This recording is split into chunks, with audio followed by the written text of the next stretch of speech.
오해를 극복하는 방법이란 제목으로 말씀을 전하고자 합니다.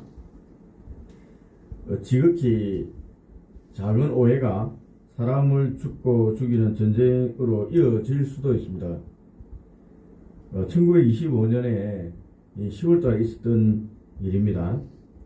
그리스와 불가리아 국경인 페트리치에 긴장감이 감돌고 있었습니다. 한 그리스 병사가 키우던 개가 국경선을 넘었습니다. 이제 불가리아 쪽으로 달아난 것입니다. 그 병사는 단순히 개를 잡으러 국경을 넘었습니다. 그런데 이를 보고 침략하는 것으로 오인하여 불가리아 초병이 발포를 하였습니다. 그가 죽은 것입니다. 이 작은 총성은 즉각적인 보복을 불렀습니다. 그리스 군대가 불가리아를 침공해서 마을을 점령하고 포격을 당한 것입니다. 국제연맹의 중재로 전면전은 막았지만 개 한 마리를 쫓던 사소한 일로 인해서 약 50명 가까운 군인과 민간인이 사망하는 비극이 발생한 것입니다. 본문에서도 여러분, 이스라엘 요단강 서쪽 지역에 있는 서쪽 지파들이 요단 강가에 세워진 이 요단강 동쪽 지파가 요단 강가에 세워놓은 이 큰 제단을 보고 흥분했습니다. 즉각 12절에 보면 칼을 들고 요단 동쪽 지파들을 전멸하고자 싸우고자 하는 것입니다. 그들이 이렇게 흥분한 이유는 무엇일까요, 여러분? 왜 이렇게 흥분한 것입니까? 같은 형제 지파를 칼을 들고 도륙해서 없애버릴 정도로 이 흥분하고 충격을 받은 이유는 무엇일까요, 여러분? 그리고 만약 정말 칼을 빼들고 그들을 쳤다면 어떤 일이 벌어졌을까요, 여러분? 이스라엘은 분열했고 순식간에 무너졌을 것입니다.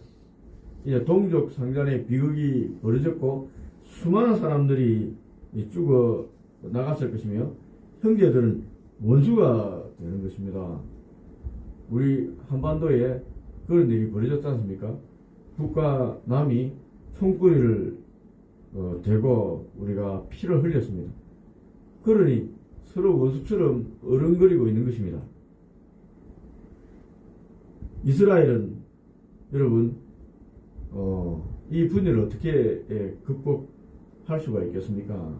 만약에 이렇게 된다면은 우리 삶에도 이런 순간들이 또 많이 일어납니다. 삶 속에도 내 눈에 보이는 것이 전부인 줄 알고 분노하고 흥분해서 형제 자매들을 정죄합니다. 본문은 이런 오해를 어떻게 해결하고 화평을 되찾는지 지혜를 가르쳐주고 있습니다. 우리도 하나님의 거룩한 지혜를 배워서 삶에서 만나는 사소한 오해들을 풀고 화평을 이루는 은혜가 있기를 바랍니다. 첫 번째, 오해를 극복하는 본문이 가르쳐준 방법은 여러분, 성급한 판단을 유보하고 행동을 멈춰야 한다는 것입니다. 성급한 판단하지 마시고 액션을 중지하십시오. 이스라엘 자손은 전쟁을 결의했습니다. 요단 동쪽 편에 있는 지파, 세 지파, 두 지파 반이 요단 가까이 큰 제단을 쌓는 거 보자 그들과 전쟁하겠다, 그들을 없애버리겠다 하고 결의했습니다. 그러나 즉시 출정하지 않은 것입니다. 대신 제사장 비느하스와 각 지파 지도자 10명을 뽑아서 진상조사단을 파견했습니다. 이것이 그들을 살렸습니다. 이 행동이 이스라엘을 살린 거예요. 여러분, 제사장 비느하스가 누구입니까? 요단강을 건너기 전에, 가나안 점령하기 전에 모압 평지에 이스라엘 군이 주둔했을 때 모압 여인과 미디안 여자들이 이스라엘 남자들을 유혹했습니다. 그때 그 사건이 바알부올 사건입니다. 그 유혹에 넘어가서 이스라엘 많은 남자들이 바알을 섬기는 축제에 참가함으로 이로 인해서 하나님께서 진노하셔서 이스라엘을 쳤던 사건입니다. 이때 한 이스라엘 남자가 미디안 여자를 데리고 자신의 장막에 들어갔습니다. 이를 본 비나스가 제사장 비나스죠. 분노해서 창을 들고 그 남자의 장막에 따라 들어가서 창으로 그 남자 여자 찔러 죽임으로써 하나님의 진노를 누그러뜨렸던 이 우상숭배에 대해서 가장 단호했던 인물이 제사장 비나스였던 거죠. 그 비나스가 지금 이 문제를 해결하기 위해서 나섰다는 것입니다. 이 말은 요단 동편의 지파들이 요단 강가에 큰 제단을 쌓았던 행위가 우상숭배와 관련이 있다고 이스라엘 지파가 생각한 것입니다.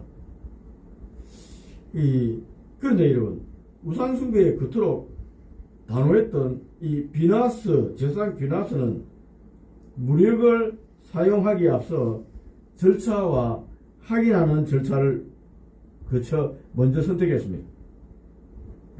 거룩한 열정, 여러분, 하나님을 향한 거룩한 열정은 무례하지 않고 성급하지 않습니다.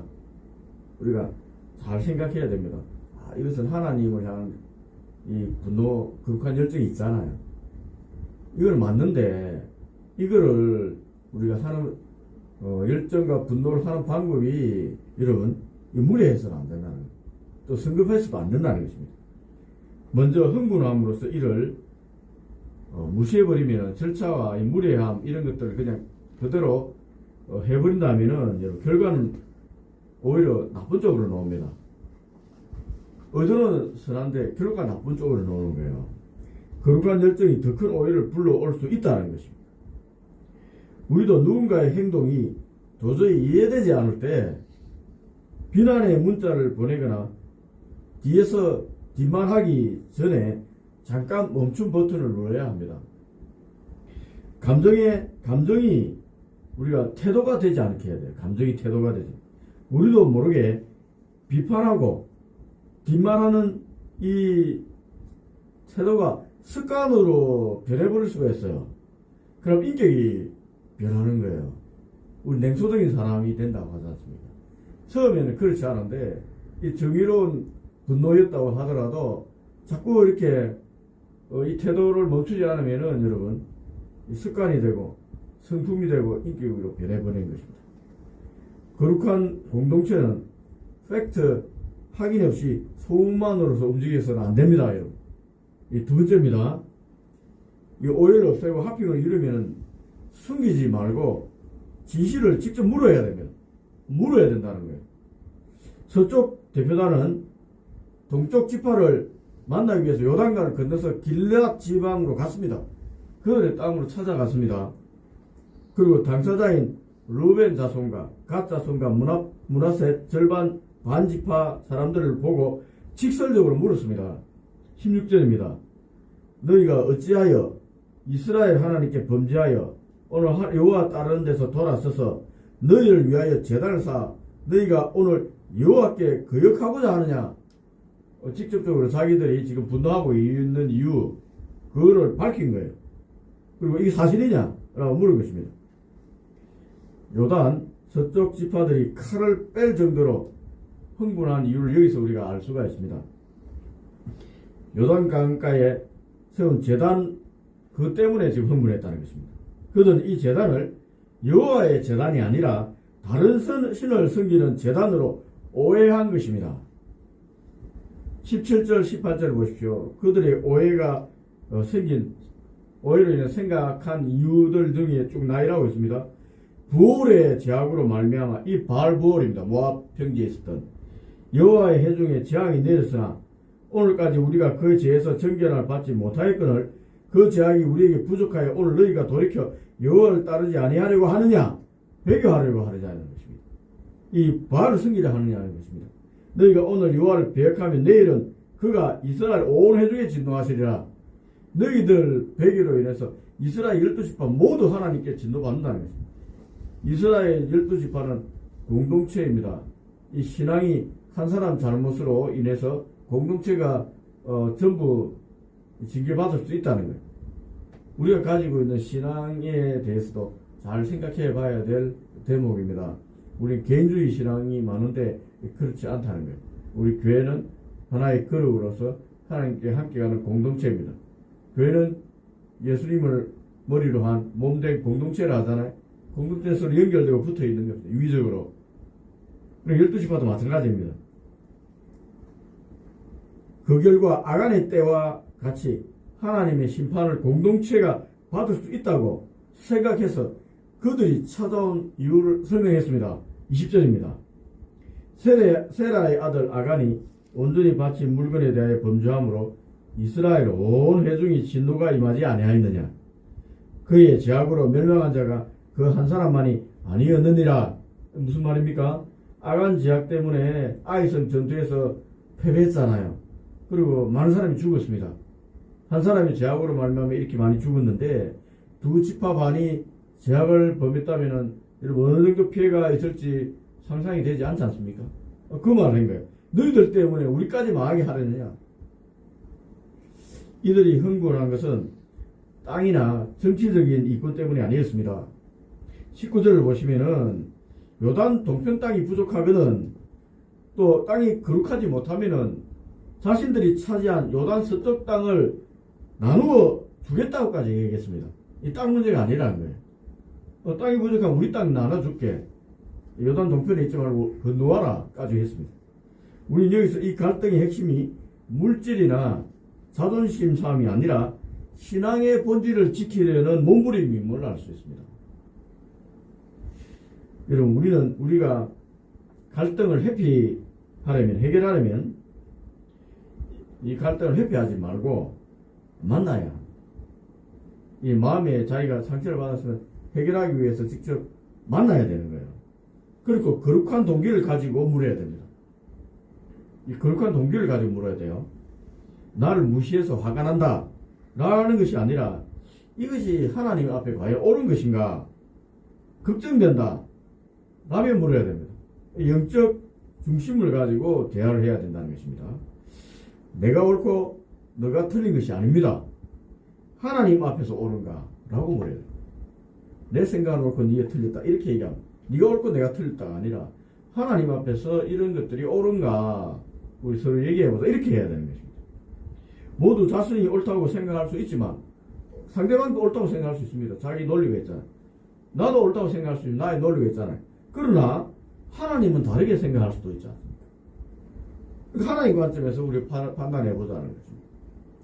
그러니 하나님 앞에 서로의 생각을 내려놓고 대화를 해야 되는 거예요. 혼자 상상하면 안 됩니다. 혼자 상상하면 어떤 일이 벌어집니까? 이런 우리가 제일 많이 상상하는 요즘 현대 사람들의 오해가 뭡니까? 이제 카톡 문자를 했는데 확인이 늦어지면 우리는 일십이라는 단어를 사용하면서 무시당했다고 오해합니다. 이 씹었네? 씹었다 하는 거예요. 나의 이 문자를 씹었다는 것입니다. 그러나 이 운전 중에 답장을 할 수 없는 상황이 있을 수도 있습니다. 또 그리고 운전이 끝나고 깜빡했을 수도 있습니다. 근데 상대방은 혼자서 답장이 없다고 나를 무시하나? 내가 뭐 실수했나? 저 사람은 평소에 나를 안 좋게 생각했어 라고 생각하면서 혼자서 소설을 적기 시작하는 것입니다. 그 결과 관계가 서먹해집니다. 우리는 너무도 쉽게 넘겨지기를 합니다. 그러지 말고 오늘 본문의 비너스와 서쪽 지파 대표자처럼 당사자를 찾아가서 직접 설명을 요구해야 됩니다. 그래야 오해가 없어지잖아요. 그 사람 입장도 들어야 되지 않습니까? 세 번째입니다. 오해를 없애고 화평하기 위해서는 상대방의 진심을 들어야 됩니다. 들어야 됩니다. 여러분. 이들의 말을 듣고 동쪽 지파는 흥분하지 않고 차분하게 자신들의 중심을 드러내면서 여호와의 이름으로 설명했습니다. 우리가 읽지 않은 본문입니다. 앞에 있는 본문인데 그들이 요단 동편 지파도 열날 수도 있잖아요. 자기 생각을 오해했다고. 근데 그러지 않고 흥분하지 않고 차분하게 자기들이 왜 제단을 쌓았는가 설명했습니다. 자신들이 제단을 쌓으려고 한 것은 이 다른 신의 제사를 지내려고 하는 것이 아니라 훗날 요단 서편 지역의 여호와 섬기는 사람들이 요단 동편에 자기들이 떨어져 있기 때문에 자기 후손들이 너희들 하나님 백성이 아니다 라고 이 이방인 취급할까 염려돼서 그 증거로서 우리도 너희들과 같이 여호와 지파다라는 것을 증거하기 위해서 그냥 빈 돌무덤을 이렇게 제단 하나 쌓아놨다 라고 얘기한 것입니다. 그러니까 하나님의 백성으로 떨어지지 않기 위해서 제단을 쌓았다. 그 증거의 제단을 쌓은 것이다 라고 얘기하자 여러분 순식간에 오해가 풀렸습니다. 이 제단 쌓은 게 이방인 신을 섬기기 위한 게 아니라 하나님에게 붙어 있고자 하는 우리가 간절함으로 이렇게 쌓았다. 이 제단을 볼 때마다 너희들도 너희 자손들도 요단 동편 지파에 있는 두 지파 반도 우리 이스라엘 지파 사람이다 라고 인정해 주라는 것입니다. 우리 후손들도 우리도 요단 서편 지파의 한 가족이다 라고 생각해서 여호와 섬기기를 계속할 수 있도록 해달라는 그 간절한 열망으로 제단을 쌓았다 얘기한 겁니다. 들으니까 얼마나 기쁜 일입니까? 그러자 순식간에 전쟁의 기운은 사라지고 하나님을 찬송하는 예배가 회복되었습니다. 오해를 풀고 화평하려면 마음을 열고 상대방의 설명을 들어야 됩니다. 여러분 드러난 것은 빙산의 일각입니다. 빙산은 10%만 드러납니다. 90%는 바다 수면 밑에 숨겨져 있습니다. 이 수면 아래에 있는 90%의 진심을 들으려고 노력할 때 화해가 되는 겁니다. 여러분 이 진심으로 대화하지 않으면 밑에 있는 90%를 알 수 없어요. 저 사람 왜 분노하는지 여러분 분노하는 이유에 대해서도 여러분 그냥 드러난 현상만 갖고 분노하는 건 아닙니다. 그 90% 사이에 있던 것들이 터져 나오는 거잖아요. 이것들을 잘 듣고 이해하지 않으면 해결되지 않습니다. 말씀을 맺습니다. 이스라엘 지파 간의 전쟁 일보 직전의 위기는 멈추고 묻고 들음으로써 찬송으로 바뀌었습니다. 먼저 멈춰야 되고 물어야 되고 들어야 됩니다. 우리 교회 성도들 사이에도 가정에도 혹시 보이지 않게 서로를 나누는 이 요단강과 같은 오해들이 있다면은 여러분 서로 쌓은 제단을 자신과 다르다고 보고 오해할 수도 있다면은 여러분 우리가 비나스처럼 행동하면 좋겠습니다. 저 사람 왜 이래 판단하기 전에 비나스처럼 먼저 찾아가서 묻기 바랍니다. 또 그 이면에 우리 자손도 여호와를 섬기게 하고 싶다는 뜨거운 신앙의 열정이 숨어 있을지도 모릅니다. 하나님을 바로 섬기기 위해서 했던 그런 행동일지도 모릅니다. 여러분 오해의 벽을 넘어서 화해의 증거가 되는 제단을 쌓는 우리 공동체가 되면 좋겠습니다. 여러분 그런 공동체 되게 해달라고 기도하는 새벽 시간이 되면 좋겠습니다. 우리 기도하겠습니다.